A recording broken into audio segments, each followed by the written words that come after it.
ಎಲ್ರಿಗೂ ನಮಸ್ಕಾರ. ನಾನು ನಿಮ್ಮ Suma Basavaraj. Welcome to my YouTube channel. ಎಲ್ಲರೂ ಹೇಗಿದ್ದೀರಾ? ಎಲ್ಲರೂ ಚೆನ್ನಾಗಿದ್ದೀರಾ ಅಂತ ಅಂದ್ಕೊತೀನಿ. ಬನ್ನಿ ಸ್ನೇಹಿತರೆ, 2 ವೀಡಿಯೋಯಿಂದ ನಮ್ಮದು ಮನೆ ದೇವ್ರ ಹಬ್ಬ ನೋಡಿದ್ರಿ. ಎಲ್ಲ ಹಬ್ಬ ಎಲ್ಲ ಚೆನ್ನಾಗಾಯಿತು, ಎಲ್ರಿಗೂ ಇಷ್ಟ ಆಗಿದೆ ಅಂತ ಅಂದ್ಕೊತೀನಿ. ಮತ್ತೆ ಅದನ್ನೇ ಹೇಳಿದರೆ ಅದೇ ಬರೀ ದೇವ್ರನ್ನೇ ತೋರಿಸಿದ್ದಾಳೆ ಅಂತ ಅಂದ್ಕೊಬೇಡಿ. ನಮಗೆ ದೇವರಂದ್ರೆ ಅಷ್ಟೊಂದು ಭಕ್ತಿ. ಹಾಗಾಗಿ ಆಮೇಲೆ ನಾವು ಹಬ್ಬ ಮಾಡಿರೋದೆಲ್ಲ ಡೀಟೇಲಾಗಿ ತೋರಿಸ್ಬೇಕಲ್ವಾ, ಹೇಳಬೇಕಲ್ವಾ, ಅದಕ್ಕೋಸ್ಕರ ನನಗೆಷ್ಟಾಗುತ್ತೋ ಅಷ್ಟು ನಾನು ತಿಳಿಸೋಕ್ಕೆ ಪ್ರಯತ್ನ ಪಟ್ಟಿದ್ದೀನಿ. ಆಮೇಲೆ ಈಗ ಹಬ್ಬ ಆದಮೇಲೆ 5 ದಿನಕ್ಕೆ ಮರುಪೂಜೆ ಅಂತ ಮಾಡಬೇಕು. ಮರುಪೂಜೆ ಮಾಡಿದಾಗ ಕೆಲವು ಕಡೆ ಮರುಪೂಜೆಗೆ ಕೋಳಿ ಕುಯ್ತಾರೆ, ಆದರೆ ನಾವು ಕೋಳಿ ಕುಯ್ಯಲ್ಲ, ನಾವು ಸಿಹಿ ಅಡುಗೆನೇ ಮಾಡೋದು. ಹಾಗಾಗಿ ನಾನು ಮನಸ್ಸಲ್ಲಿ ಏನು ಅಂದ್ಕೊಂಡಿದ್ದೆ ಅಂದರೆ ಕಜ್ಜಾಯ ಬಾಳೆಹಣ್ಣು ಮಾಡಬೇಕು ಅಂತ ಅಂದ್ಕೊಂಡಿದ್ದೆ. ಅದಕ್ಕೆ ಅದನ್ನು ಮರುಪೂಜೆಗೆ ಮಾಡೋಣ ಅಂತ ಹೇಳಿ ಮಾಡ್ತಾಯಿದ್ದೀನಿ. ಕಜ್ಜಾಯ ಮಾಡ್ತಾಯಿದ್ದೀನಿ. ನಮ್ಮ ಮಮ್ಮಿ, ನಮ್ಮ ಅಕ್ಕ, ನಮ್ಮ ನಾದಿನಿ ಅವ್ರಿಗಿತ್ತೆಲ್ಲ ಬರೋಷ್ಟರಲ್ಲಿ ಟೈಮ್ ಆಗುತ್ತೆ ಅಂತ ಹೇಳಿ ನಾನು ಹಿಟ್ಟು ಮಾಡಿಡೋಣ, ಕಜ್ಜಾಯದ ಹಿಟ್ಟನ್ನ ಅಂದ್ಬಿಟ್ಟು ಕಜ್ಜಾಯಕ್ಕೆಲ್ಲನೇ ರೆಡಿ ಮಾಡ್ಕೊತಾ ಇದ್ದೀನಿ. ಎಲ್ಲ ಬೆಲ್ಲ ಎಲ್ಲ ಹಾಕಿಟ್ಕೊಂಡು ಪಾಕ ತೊಗೊಳ್ಳೋಣ ಅಂತ ಅಕ್ಕಿನ ಮಿಲ್ಲಲ್ಲಿ ಹೋಗಿ ಮಿಲ್ ಮಾಡಿಸ್ಕೊಂಡು ಬಂದೆ. ಅಕ್ಕಿ ನೆನೆ ಹಾಕಿದ್ವಲ್ಲ, 4 ದಿನ ಅಂತ ನೆನೆ ಹಾಕಿದ್ವಿ. ಆ ಅಕ್ಕಿನ ತೊಗೊಂಡೋಗಿ ಮಿಲ್ ಮಾಡಿಸ್ಕೊಂಡು ಬಂದೆ. ಇವಾಗ ಬೆಲ್ಲ ಇಟ್ಟಿದ್ದೀನಿ ಪಾಕ ತೆಗೆಯೋಕ್ಕೆ. ಅದನ್ನೇ ಇಲ್ಲಿ ವೀಡಿಯೋದಲ್ಲಿ ಹೇಳ್ತಾ ಇದ್ದೀನಿ. ಅಲ್ಲಿ ಸ್ವಲ್ಪ ಪಕ್ಕದಲ್ಲಿ ಬೋರ್ ತೆಗೆಸ್ತಾಯಿದ್ರು, ಹಾಗಾಗಿ ಸ್ವಲ್ಪ ಸೌಂಡ್ ಬರ್ತಾಯಿತ್ತು. ಅದಕ್ಕೆ ವಾಯ್ಸ್ ಓವರ್ ನಾನೇ ಕೊಟ್ಟಿದ್ದೀನಿ. ಅದು ವೀಡಿಯೋನಲ್ಲಿ ಮಾತಾಡಿದ್ದು ಕೇಳಿಸಲ್ಲ ಅಂತ ಹೇಳಿ. ಆಮೇಲೆ ರೆಸಿಪಿ ಎಲ್ಲ ನೀಟಾಗಿ ಹೇಳೋಕ್ಕಾಗಲ್ಲ, ಏಕೆ ಅಂದರೆ ನಾನು ವೀಡಿಯೋ ಮಾಡ್ತಾ ಆ ವೀಡಿಯೋ ಮಾಡ್ತಾಯಿದ್ದೀನಿ ಅನ್ನೋದನ್ನೇ ಮರೆತು ಬಿಡ್ತಿದ್ದೆ.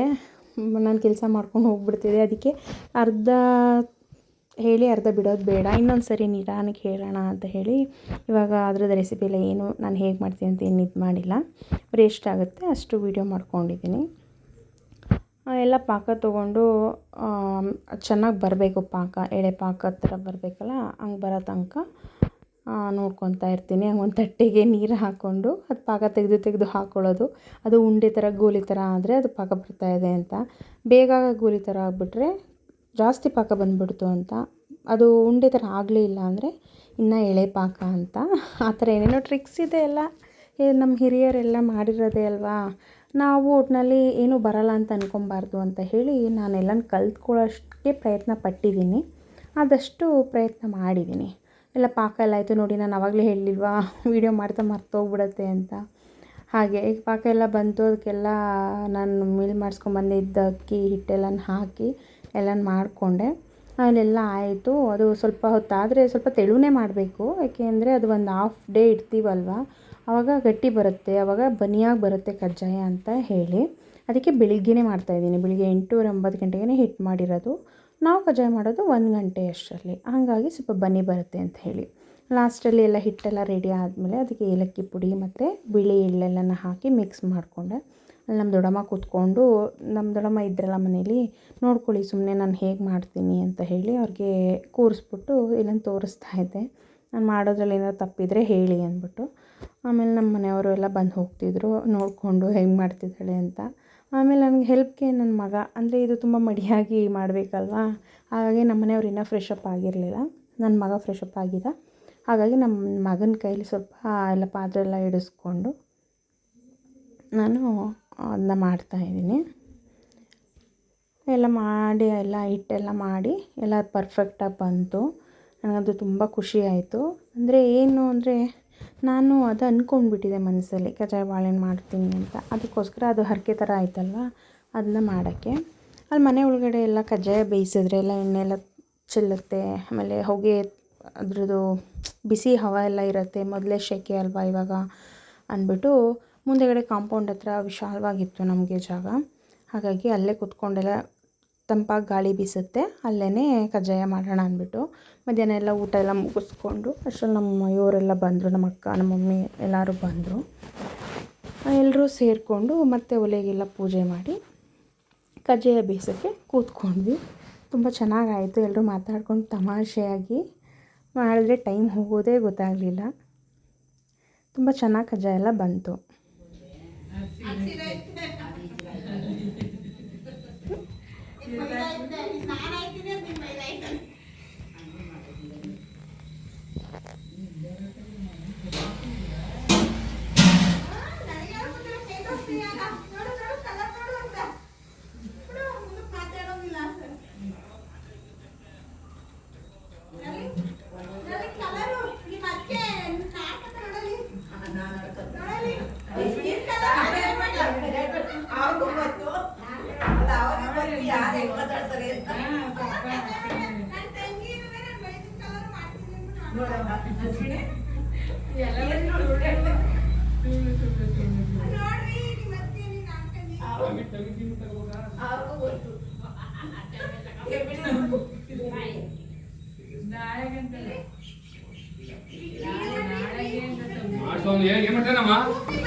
ನನ್ನ ತಂಗಿದುವೆ ನನ್ನ ಮೈದಿನ ಕಲರ್ಗೆ ಕಜ್ಜಾಯ ಮಾಡ್ತೀನಿ ಅಂತ ಮಾಡಿರೋದು ಗೊತ್ತು.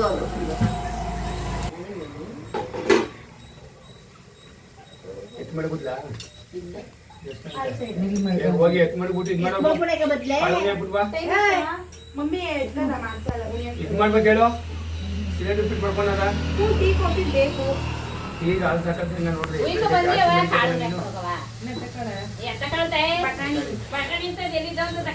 ಅಲ್ಲೇ ರೂಮಲ್ಲಿ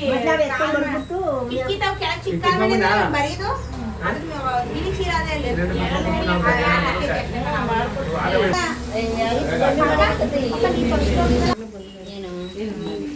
ಬಂದು ನೀವು ತಗೋಬೇಕು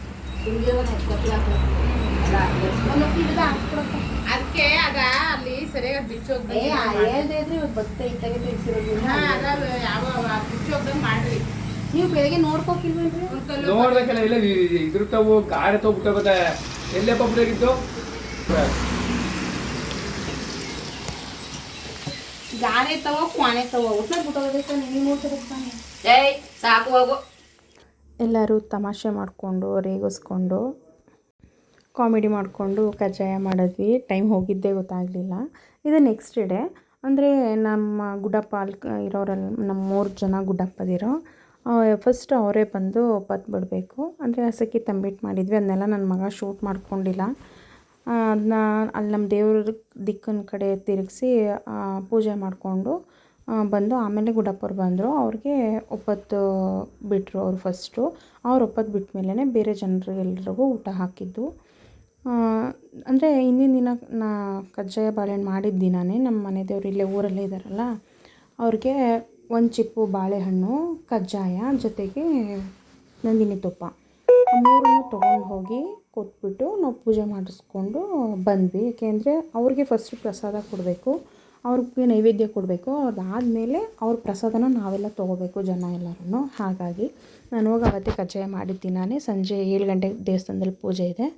ಅಲ್ಲಿ ಪ್ರತಿದಿನ ಅಲ್ಲಿ ಹೋಗಿ ಪೂಜೆ ಮಾಡಿಸ್ಕೊಂಡು ಬಂದೆ ಕೊಟ್ಬಿಟ್ಟು. ಇದು ನೆಕ್ಸ್ಟ್ ಡೇ ಎಲ್ಲ ಪೂಜೆ ಎಲ್ಲ ಆದಮೇಲೆ ಜನ ಎಲ್ಲ ಬಂದರು. ಆದರೆ ಆ ಟೈಮಲ್ಲಿ ತುಂಬ ಗಡಿಬಿಡಿ ಆಗೋಯ್ತಲ್ಲ, ಎಲ್ಲರೂ ಜನರು ಬಂದಾಗ ಊಟ ಬಡಿಸೋಕ್ಕೆ. ಹಾಗಾಗಿ ಅವತ್ತು ಕೂಡ ವೀಡಿಯೋ ಮಿಸ್ ಆಯಿತು. ನನ್ನ ಮಗನಿಗಂತೂ ಎಷ್ಟು ಬೈದಿದ್ದೀನಿ ಅಂದರೆ ಅವನು ಆರಾಮ್ಸೆ ಫೋನ್ ನೋಡ್ಕೊಂಡು ಟಿ ವಿ ನೋಡ್ಕೊಂಡು ಕೂತ್ಕೊಂಡಿದ್ನಲ್ಲ, ಅದಕ್ಕೆ ತುಂಬ ಕೋಪ ಬಂತು. ಏಕೆಂದರೆ ಸ್ವಲ್ಪ ಅದು ಜನ ಎಲ್ಲ ಇದ್ದಿದ್ದು ಅವತ್ತು ಮಿಸ್ ಆಯಿತು ಇವತ್ತು ಮಿಸ್ ಆಯ್ತಲ್ಲ ಅಂತ ಕೋಪ ಅಷ್ಟೇ. ಹಾಗಾಯಿತು. ಅದಾದಮೇಲೆ ಪೂಜೆ ಎಲ್ಲ ಅಚ್ಚುಕಟ್ಟಾಗಿ ಆಯಿತು. ಎಲ್ಲ ನಮ್ಮ ಇವರೆಲ್ಲ ಪಾತ್ರೆ ಎಲ್ಲ ತೊಳ್ಕೊಟ್ಬಿಟ್ಟು ಕೂಡ ಅವತ್ತೆಲ್ಲ ಇದ್ದು ನೆಕ್ಸ್ಟ್ ಡೇ ಹೋದರು. ಎಲ್ಲ ಮುಗಿದ್ಮೇಲೆ 3 ದಿನಕ್ಕೆ ನಮ್ಮ ರಿಲೇಷನ್ದೇ ಮದುವೆ ಇತ್ತು. ಹಾಗಾಗಿ ನಮ್ಮ ಮನೆಯವ್ರಿಗೊಂದು ಕೇಸ್ ಇತ್ತು ಅಂದ್ಬಿಟ್ಟು ಅವ್ರು ಕೋರ್ಟ್ಗೆ ಹೋಗಿದ್ರು. ನಾನು ಮತ್ತು ನನ್ನ ಮಗ ಇಬ್ಬರು ಗಾಡಿನಲ್ಲಿ ಬಂದಿದ್ವಿ. ಮದುವೆ ಹೋಗಲೇಬೇಕಲ್ವ ಯಾರಾದರೂ ಒಬ್ಬರು ಅಂದ್ಬಿಟ್ಟು ನಾನು ನನ್ನ ಮಗ ಬಂದಿದ್ವಿ. ಅಂದರೆ ಇಲ್ಲೇ ನಮ್ಮೂರ ಪಕ್ಕ ಕಾವೇರಿ ಬುರುದೇವ್ರ ದೇವಸ್ಥಾನ ಅಂತ ಹೇಳಿದ್ವಲ್ಲ, ಶೂಟಿಂಗ್ ಸ್ಪಾಟು ಅಲ್ಲೇ ಹೊಳೆ ಇದೆ. ಅಲ್ಲಿ ತುಂಬ ಶೂಟಿಂಗ್ಸ್ ಎಲ್ಲ ನಡೆದಿದೆ. ಧಾರಾವಾಹಿಗಳು ಎಲ್ಲ ಸೀರಿಯಲ್ಸು ಫಿಲಮ್ಸ್ ಎಲ್ಲದ್ರದ್ದು ಶೂಟಿಂಗ್ಸ್ ನಡೆದಿದೆ. ಅಲ್ಲೆಲ್ಲ ಮದುವೆ ಮುಗಿಸ್ಕೊಂಡು ಹಾಗೆ ಒಂದು ವ್ಯೂ ಬಂದ್ವಿ. ಹೊಳೆ ಎಲ್ಲ ನೋಡ್ತಾ ಬಂದ್ವಲ್ಲ, ಹಾಗೆ ಎಲ್ಲ ಒಂದೊಂದು ಫೋಟೋ ತೊಗೊಂಡ್ವಿ ನಾನು ನನ್ನ ಮಗ ಇಬ್ಬರೂ. ಎಲ್ಲ ಆದಮೇಲೆ ನಾನು ಗಾಡೀಲಿ ಬರ್ತಾಯಿದ್ದೆ, ಅಮ್ಮ ಫೋಟೋ ತೊಗೊಳ್ಳೋಣ ಅಂದ್ಬಿಟ್ಟು. ತುಂಬ ಚೆನ್ನಾಗಿತ್ತು ವ್ಯೂ ನೋಡಿ. ಇದೇ ದಾರಿನಲ್ಲಿ ಎಷ್ಟು ಫಿಲಮ್ಗಳ ಶೂಟಿಂಗ್ ಆಗಿದೆ ಗೊತ್ತಾ, ತುಂಬ ಫಿಲಮ್ಸ್ ಶೂಟಿಂಗ್ಸ್ ಆಗಿದೆ. ಎಲ್ಲ ನೋಡಿಕೊಂಡು ಆಮೇಲೆ ಇಬ್ಬರೂ ಮನೆಗೆ ಬಂದ್ವಿ. ಅದಾದಮೇಲೆ ಮರುಪೂಜೆಗೆ ನಾವು ಮತ್ತೆ ಕಬ್ಬಾಳಿಗೆ ಹೋಗಬೇಕಾಗಿತ್ತು. ಆದರೆ ಅವಾಗ ಟೈಮ್ ಸಿಗಲಿಲ್ಲ ನಮಗೆ. ಮನೆಯಲ್ಲಿ ಅಲ್ಲಿಂದ ಬಂದು ಇಲ್ಲೆಲ್ಲ ತೊಳೆದು ಬೆಳಿಗ್ಗೆ ಎಲ್ಲ ಮಾಡಿ ಮತ್ತೆ ಮರುಪೂಜೆಗೆಲ್ಲ ಕಜ್ಜಾಯ ಬಾಳೆಹಣ್ಣೆಲ್ಲ ಮಾಡ್ಕೊಳ್ಬೇಕಾಗಿತ್ತಲ್ಲ, ಟೈಮ್ ಸಿಗಲ್ಲ. ಗಡಿಬಿಡಿನಲ್ಲಿ ಯಾಕೆ ಹೋಗಬೇಕು, ಅವಳು ವಾರದಲ್ಲೇ ಹೋಗಬೇಕಲ್ವ ಅಂತ ಹೇಳಿ ನಾವು ನೆಕ್ಸ್ಟ್ ಇನ್ನೊಂದು ವಾರಕ್ಕೆ ಹೋದ್ವಿ. ನಮ್ಮ ಮನೆಯವರು ಹೋಗಿ ಬಂದಿದ್ದರು. ನಮ್ಮ ಅಣ್ಣ ತಮ್ಮಂದಿರು ಹಬ್ಬ ಮಾಡಿದರು, ಅವಾಗ ಹೋಗಿ ಬಂದಿದ್ರಲ್ಲ, ಅದಕ್ಕೆ ನಾನು ಇವಾಗ ಹೋಗಲ್ಲ ನೀವೇ ಹೋಗಿ ಅಂತ ಹೇಳಿದರು. ಹಾಗಾಗಿ ನಾನು ನಮ್ಮ ಮಮ್ಮಿ ನನ್ನ ನಾದಿನಿ ನಮ್ಮ ಊರಿಗಿದ್ದೆಲ್ಲ ಹೋಗಿದ್ವಿ. ತುಂಬ ಚೆನ್ನಾಗಿ ದರ್ಶನ ಆಯಿತು ಅಮ್ಮಂದು. ಏಕೆ ಅಂದರೆ ಯಾರೋ ತುಂಬ ಅಫಿಷಿಯಲ್ಗೆ ಅವರು ಪೂಜೆ ಮಾಡಿಸ್ತಾ ಇದ್ರಲ್ಲ, ಏನೇನೋ ಪೂಜೆ ಇತ್ತು. ಹಾಗಾಗಿ ನಮ್ಮನ್ನ ಮುಂದಕ್ಕೆ ಹೋಗಿ ಅಂತಲೇ ಇಲ್ಲ, ಅಲ್ಲೇ ನಿಲ್ಲಿಸ್ಬಿಟ್ಟಿದ್ರು. ನಾವೇ ಅಮ್ಮ ನೋಡಿ ನೋಡಿ ಸಾಕಾಗಿ ಸಾಕು ಜಾಸ್ತಿ ನೋಡಬಾರ್ದು ಅಂತ ಹೇಳಿ ನಾವೇ ಆ ಕಡೆ ಈ ಕಡೆ ತಿರ್ಕೊಂಡಿದ್ದೀವಿ. ಆ ಥರ ಆಗಿ ನಾವು ಅಲ್ಲೇ ನಿಂತ್ಕೊಂಡು ತುಂಬ ಚೆನ್ನಾಗಿ ಅಮ್ಮನ ದರ್ಶನ ಮಾಡಿಕೊಂಡು ಎಲ್ಲ ನಿನ್ನ ಹರಕೆ ಒಪ್ಸಿದ್ದೀವಿ ಅಂತ ಹೇಳಿ ಕೈ ಮುಕ್ಕೊಂಡು ಅಮ್ಮನಿಗೆ ಬಂದ್ವಿ. ಅದು ಬಂದಮೇಲೆ ಎಲ್ಲ ಅಚ್ಚುಕಟ್ಟಾಗಿ ಆಯಿತು. ಇನ್ನೊಂದು ದಿನ ನಮ್ಮ ಚಿಕ್ಕಪ್ಪನ ಮಗಂದು ಎಂಗೇಜ್ಮೆಂಟ್ ಇತ್ತು. ಹಾಗಾಗಿ ಅಲ್ಲಿಗೆ ಹೋಗಿದ್ವಲ್ಲ, ಅಲ್ಲಿ ನನ್ನ ಮಗ ಇಲ್ಲಿ ಹಬ್ಬದ ದಿನ ಬೈದಿದ್ನಲ್ಲ, ನೀನು ಯಾವುದು ವೀಡಿಯೋಗಳು ಮಾಡಲ್ಲ ಹೋಗು, ನಾನು ಜನ ಬಂದಾಗ ಗಡಿಬಿಡಿಲಿದ್ದೆ, ನೀನು ಕೂಡ ಒಂದು ವೀಡಿಯೋನೂ ಮಾಡಿಕೊಡ್ಲಿಲ್ಲ ನೀನು ಅಂತ ನನ್ನ ಮಗನಿಗೆ ರೇಗಿದ್ನಲ್ಲ. ಅದಕ್ಕೆ ಅಲ್ಲೇನು ಮಾಡಿದ್ದಾನೆ, ನಾನು ಶಾಸ್ತ್ರ ಮಾಡೋಕ್ಕೆ ಹೋದ್ನಲ್ಲ ಅಲ್ಲಿ ಎಲ್ಲ ವೀಡಿಯೋ ಮಾಡಿಬಿಟ್ಟಿದ್ದಾನೆ. ನಾನು ಆಮೇಲೆ ಹೋಗ್ಬಿಟ್ಟು ಅಯ್ಯೋ ನಿನ್ನ ಶಾಸ್ತ್ರ ಮಾಡೋದೆಲ್ಲ ತೆಗ್ದಿದೆಯಲ್ಲೋ ಅಂತ ಅಂದ್ಕೊಂಡೆ. ಹೋಗಲಿ ಬಿಡು ಇರಲಿ ಅಂತ ಹೇಳ್ಬಿಟ್ಟು ಸುಮ್ಮನೆ ಆದ್ವಿ. ಅಲ್ಲಿ ಹೋಗಿ ಎಲ್ಲ ಚೆನ್ನಾಗಾಯಿತು. ನಾನು ನಮ್ಮ ಮನೆಯವರು ನನ್ನ ಮಗ ಅಂದರೆ ನಮ್ಮ ಮಮ್ಮಿ ಮನೆಯಲ್ಲಿ ರಜಕ್ಕೆ ಹೋಗಿದ್ನಲ್ಲ ಸಮ್ಮರ್ ಹಾಲಿಡೇಸ್ಗೆ, ಅಲ್ಲಿಂದ ಹಾಗೆ ಬಂದ. ಅಂದರೆ ಅಲ್ಲಿ ನಮ್ಮ ಮಮ್ಮಿ ಎಲ್ಲರೂ ಬಂದಿದ್ರಲ್ಲ, ನಮ್ಮ ರಿಲೇಷನ್ಸ್ ಎಲ್ಲ ಬಂದಿದ್ದರು, ನಮ್ಮ ಡ್ಯಾಡಿ ಕಡೆ ರಿಲೇಷನ್ಸ್ ಎಲ್ಲರೂ. ಹಾಗಾಗಿ ಎಲ್ಲರೂ ಅಲ್ಲಿ ಸೇರಿದ್ವಿ ಒಂದು ಕಡೆ. ಹಾಗಾಗಿ ನಮ್ಮ ಮಮ್ಮಿ ಮನೇಲಿದ್ದ ನನ್ನ ಮಗ ಹಾಗೆ ಬಂದಿದ್ದ. ಅವರು ಬಸ್ ಮಾಡಿದ್ರಲ್ಲ ಹುಡುಗನ ಮನೆಯವರು, ಆ ಬಸ್ಸಲ್ಲೇ ಬಂದಿದ್ದರು. ಎಲ್ಲ ಆಯಿತು. ಆಮೇಲೆ ಹಾಗೆ ನಾನು ಎಲ್ಲ ನಮ್ಮ ಅತ್ತೆಯರು, ನಮ್ಮ ದೊಡ್ಡಮ್ಮ, ಚಿಕ್ಕಮ್ಮಂದಿರು, ಅಕ್ಕ ತಂಗಿರು ಎಲ್ಲ ಬಂದಿದ್ರಲ್ಲ, ಮಾವದಿರು, ಚಿಕ್ಕಪ್ಪ ಎಲ್ಲರೂ ಮಾತಾಡಿಸ್ತಾ ಇದ್ದೀನಿ ಒಂದು ಕಡೆಯಿಂದ. ಅಷ್ಟರಲ್ಲಿ ನನ್ನ ಮಗ ಎಲ್ಲನೂ ವೀಡಿಯೋ ಮಾಡಿದ್ದಾನೆ.